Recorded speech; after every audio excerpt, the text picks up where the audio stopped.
apareixerà una noia que se n'anirà a París. I tu podràs anar a París amb ella, però ella ja estarà a París i no t'haurà dit res, gairebé ni el seu nom. I tu et quedaràs a saber on sol. Apareixerà una altra noia, i una altra, i una altra. Un rosari darrere un altre de, per exemple, noies, i totes se n'aniran a París. I tu les voldràs perseguir a totes, però et deixaran sol, successivament sol. Fins que arribarà un moment que t'agafarà un atac d'anar a París i anar-hi i no trobaràs ningú.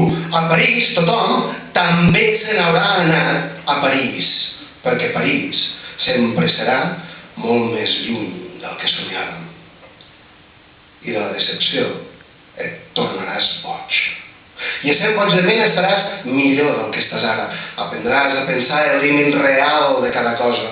Escriuràs poemes i càntics a la mare natura des d'una sala de càstig hermètica i permanent del manicomi. I el món, tot el món.